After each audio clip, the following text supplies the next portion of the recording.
নমস্কাৰ বন্ধুসকল। Assam public service কমিশ্যনৰ আণ্ডাৰত 187 জুনিয়ৰ ইঞ্জিনিয়াৰ কাৰণে পোষ্ট ওলাইছে আৰু সেই পোষ্টখিনিৰ কাৰণে আপোনালোকে কেনেকৈ এপ্লাই কৰিব আৰু কি কি ডকুমেণ্টছ লাগিব সেইটো ডিছকাছ কৰিম এই ভিডিঅ'ত। তো ইয়াত যিটো আপোনাৰ পোষ্ট নেম হয় সেইটো হ'ল আপোনাৰ junior engineer under public health engineering department, ঠিক আছে।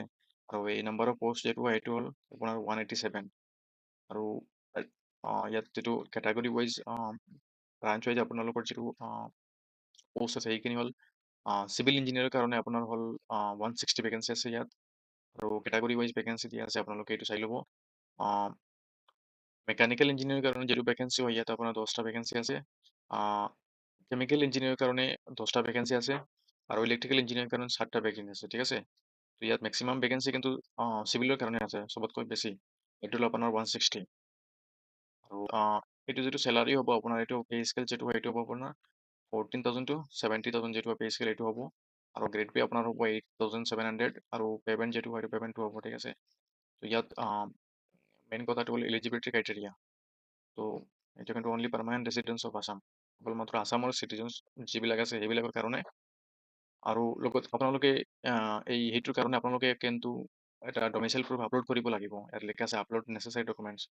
আৰু সেই ডকুমেণ্টছ আপোনাৰ পাৰ্মানেণ্ট ৰেচিডেন্স চাৰ্টিফিকেট হ'লে হ'ব, নহ'লে আপোনাৰ লোকৰ যিটো এমপ্লয়মেণ্ট এক্সচেঞ্জ ৰেজিষ্ট্ৰেশ্যন চাৰ্টিফিকেট আছে সেইটো employment exchange registration certificate will be treated as proof of residency, ঠিক আছে। তো এই এমপ্লয়মেণ্ট এক্সচেঞ্জ ৰেজিষ্ট্ৰেশ্যন চাৰ্টিফিকেট যিটো হয় সেইটো আপোনালোকে এপ্লাই কৰিব পাৰিব আপোনাৰ PRC যদি নাথাকে।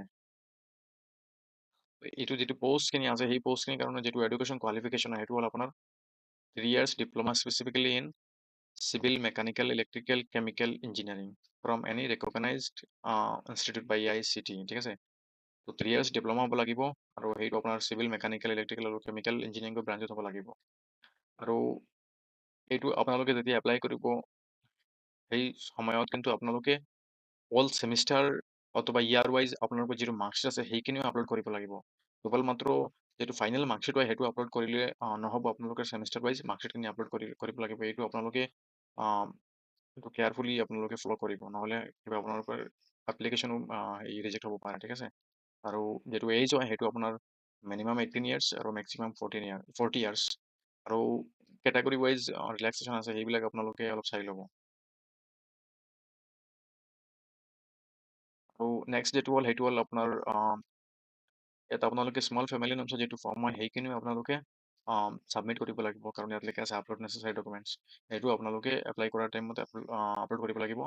আৰু এই এপ্লিকেশ্যনটোৰ কাৰণে starting date for online application যিটো হয় সেইটো আপোনাৰ 14th August 2025 আৰু closing date for online application 13 September 2025, ঠিক আছে। তো এই last date for payment of application fees সেইটো হ'ল আপোনাৰ 15 September 2025। তো এই ডেটছখিনি আপোনালোকে অলপ ভালকৈ মনত ৰাখিব। আৰু এইখিনি বস্তুৰ কাৰণে যিটো এপ্লিকেশ্যন ফিজ আছে সেইটো আপোনাৰ জেনেৰেল কেটাগৰীৰ কাৰণে আপোনাৰ 297 হ'ব আৰু OBC MOBC কাৰণে 197 হ'ব আৰু SC ST BPL PWBD তেওঁলোকৰ কাৰণে 47 হ'ব, ঠিক আছে। আৰু কি কি আছে এইটো চাই ল'ম এই ভিডিঅ'।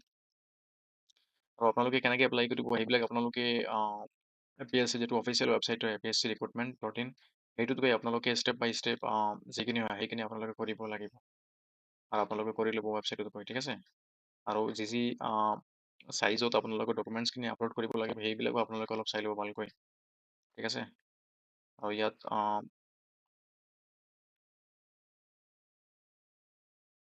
আপোনালোকে কিন্তু অফিচিয়েল ৱেবছাইটৰ পৰা ন'টিছখন ডাউনলোড কৰি ভালকৈ ডিটেইলছে পঢ়ি ল'ব কি কি লিখা আছে তাত, তেনেহ'লে আপোনালোকে কমপ্লিটলি বুজি পাব কি কি আপোনালোকৰ ফ'ল' কৰিব লাগিব এক্সেক্টলি।